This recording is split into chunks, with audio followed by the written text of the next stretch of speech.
Rot வந்து அதாவது rot கருவாடு இருக்குதுல்ல, அது வந்து தோல் கருவாடு இன்றைக்கி பொரியல் செய்ய போகிறோம். எப்படி செய்கிறதுன்னு பார்க்கலாம். இது சுடுதண்ணியில் முதல் தண்ணி ஊற்றி நல்லா அலசிடலாம்.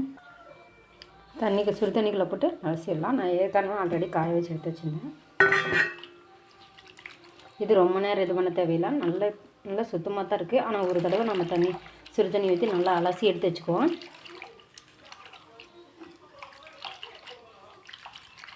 அதில் நம்மளுக்கு தெரியாமல் ஏதோ கல் மண் தூசு இருந்ததுன்னா கூட நல்லா இதாயிரும்.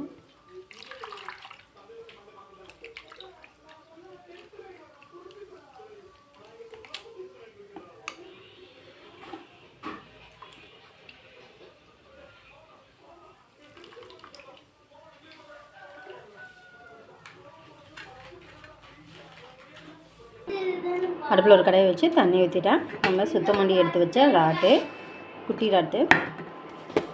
பெரிய ராட்டு கூட குழந்தைங்க விரும்பி சாப்பிட மாட்டாங்க. ஆனால் இந்த ராட்டு வந்து விரும்பி சாப்பிடுவாங்க. தெரியாது, ராட்டுங்கிறது தெரியாது.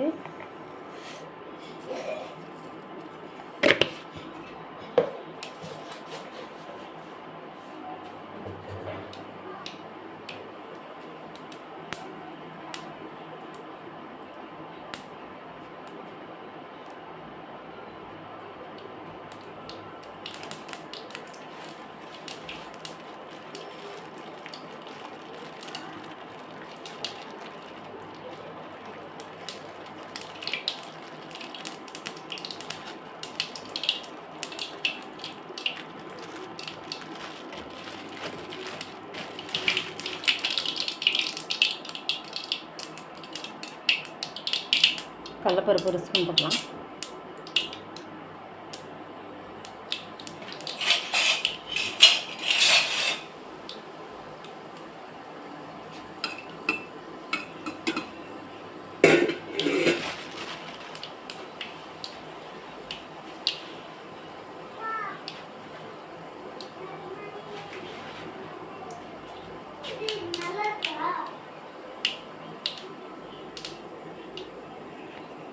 ஒரு பெரிய வெங்காயத்தை நறுக்கி வச்சுருக்கேன், அதே போட்டலாம்.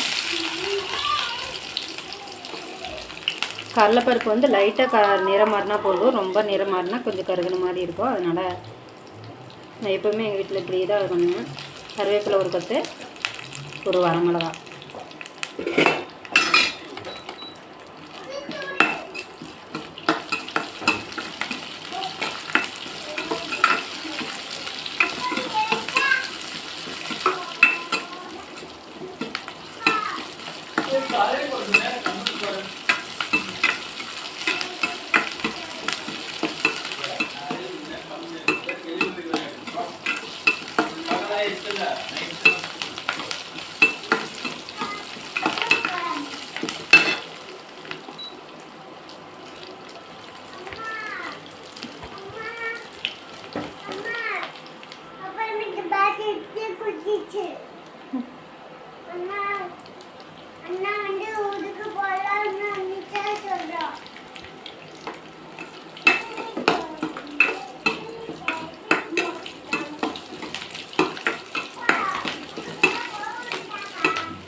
லைட்டாக வணங்கிடுச்சு பாருங்கள். இந்தளவுக்கு வதங்கினா போதும்.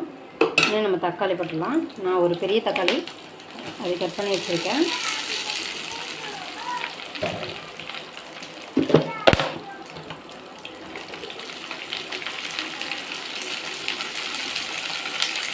தேவையான அளவு போட்டுக்கலாம்.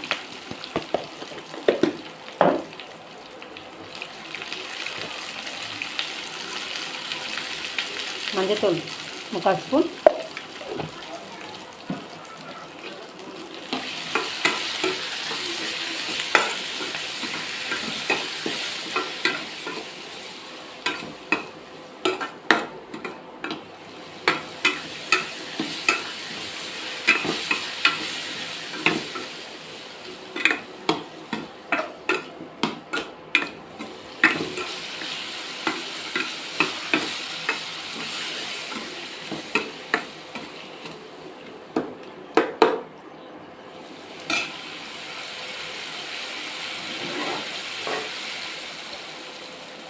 ஒரு 2 நிமிஷம் அடுப்பு சிம்மில் தான் இருக்குது. 2 நிமிஷம் மூடி வச்சிடலாம். இந்த தக்காளி நல்லா மசிக்கிட்டோம்.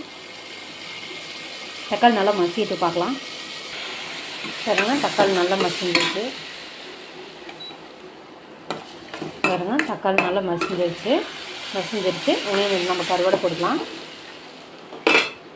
பாருங்கள் சுத்தம் பண்ணி வச்ச ராட்டு சுடுதண்ணியில் போட்டு 2 தடவை அலசி எடுத்தாச்சு. கல் 2 கல் இருந்ததுங்க, அதனால தான் வந்து தண்ணியில் போட்டு சுடுதண்ணியில் போட்டு அலசனோம்னா நல்லா வந்துடும். கல் ஒட்டி இருந்தால் கூட அந்த மணல் கல்லெல்லாம் வந்து நல்லா சுத்தம் பண்ணாமல் தான் வச்சுருப்பாங்க. சுத்தம் பண்ணுவாங்க, நல்லா சுத்தம் பண்ணியிருக்க மாட்டாங்க. காயப்படும் போது அதில் கல் மண் ஒட்டி இருந்ததுனால தெரியாமல் இருந்தாலும் அப்படியே இருக்கும். அது நம்ம சுடுதண்ணியில் போட்டு நல்லா ஒரு 2 நிமிஷம் சுடுதண்ணிகளை போட்டு மறுபடியும் எடுத்து அலசும் போது அது தெரியும்.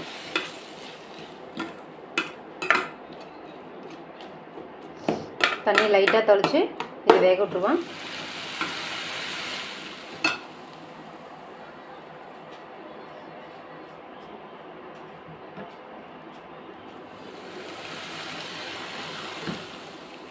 லைட்டாக பாருங்கள் தண்ணி தொளிச்சு வேக வச்சுருவோம்.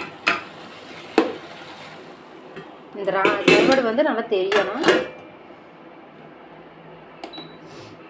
நல்லா வேகிட்டு பார்க்கலாம். பாருங்கள் நம்ம தொளிச்சிட்டு விலை எப்படின்னா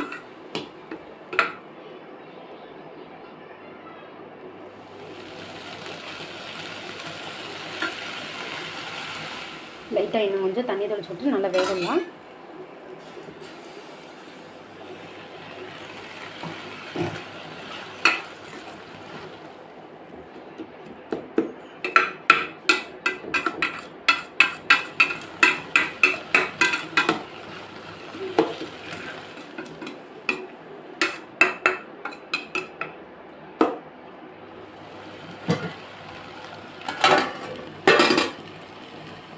நல்லா வேகிட்டோம். அடுப்பு சிம்மில் தான் இருக்குது.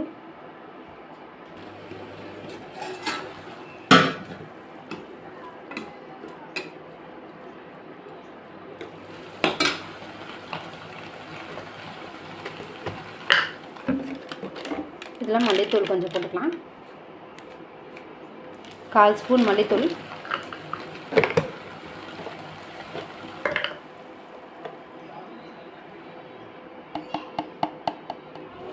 மிளகு 1/4 ஸ்பூன்,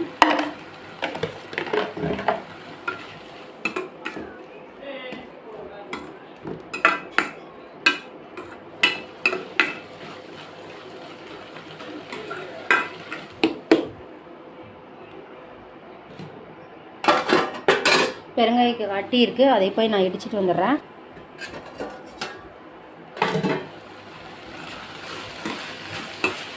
பாருங்கள் நம்ம ஊற்றின தண்ணி வச்சு சீரகம் அதுங்க 1/2 ஸ்பூன் சீரகம், ஒரு சின்ன துண்டு பெருங்காய கட்டி இதை இடித்து வச்சுருக்கேன் போட்டுடலாம்.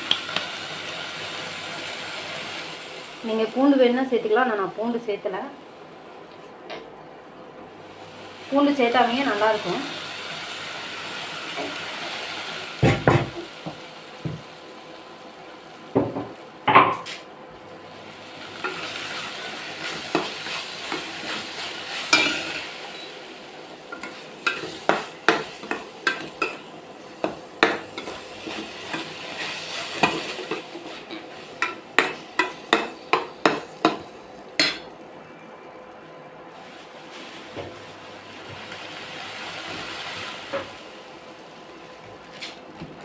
இதில் நம்ம 4 முட்டை உடச்சி ஊற்ற போகிறோம்.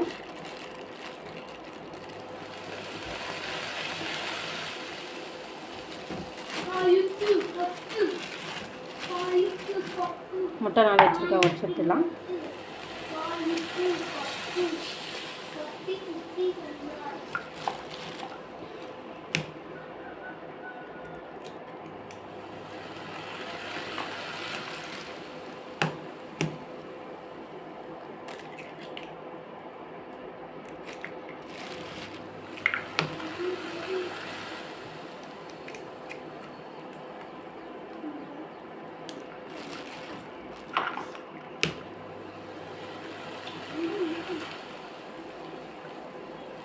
நான் 5 முட்டையை உடச்சி ஊற்றுறேன்.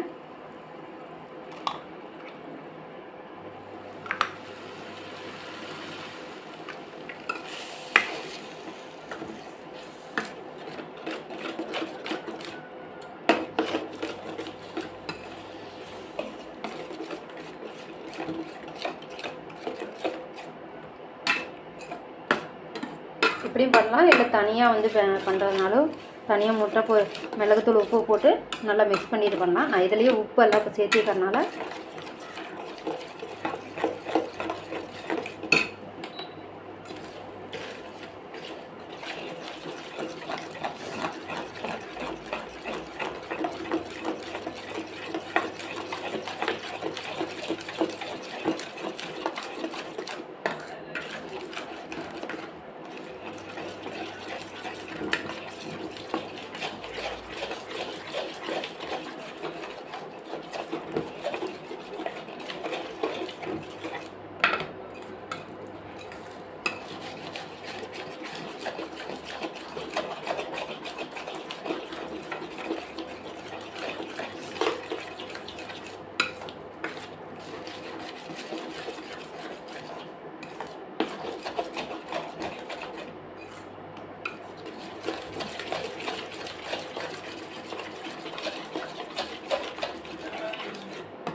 பாருங்கள் ரெடி ஆயிடுச்சு.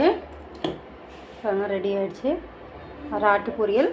இது இப்படி செஞ்சுக்கிறதுனால இது தெரியவே தெரியாது, இது கருவாடுன்னே குழந்தைகளுக்கு தெரியாது, முட்டை பொரியல்னு தான் தெரியும். அதனால் குழந்தைகளுக்கு இப்படி செஞ்சு கொடுத்தீங்கன்னா குழந்தைங்க விரும்பி சாப்பிடுவாங்க. இது காரம் அளவாக இருக்குது. அதனால் நான் இதே முட்டையை போட்டிருக்கறனாலேயே இது வந்து தேங்காய் போட்ட மாதிரி இருக்கிறனால நான் தேங்காய் பொரியல் போடல. தேங்காய் நீங்கள் வேணும்னா போட்டுக்கலாம், காரம் அதிகமாக இருந்ததுன்னா சேர்த்துக்கோங்க. உப்பு காரம் வந்து நம்ம முட்டை போடுறதுக்கு முன்னாடியே செக் பண்ணிக்கோங்க. கம்மியாக இருந்ததுன்னா கொஞ்சம் சேர்த்து போட்டுக்கிட்டிங்கன்னா தான் முட்டைக்கு கரெக்டாக இருக்கும். நான் முட்டைக்கு சேர்த்து போட்டுக்கிறதுனால தான் உங்களுக்கு இது பண்ணிட்டேன். நான் அடுப்பு ஆஃப் பண்ணிட்டேன். பாருங்கள், இது போல் நீங்களும் செஞ்சு பார்த்துட்டு எப்படின்னு சொல்லி லைக் பண்ணுங்கள், ஷேர் பண்ணுங்கள், சப்ஸ்கிரைப் பண்ணுங்கள், கூடவே இருக்கிற பெல் பட்டனை கிளிக் பண்ணுங்கள். அப்போ தான் நாங்கள் போடுற வீடியோ உடனுக்குடனே உங்களுக்கு வந்து அடையும்.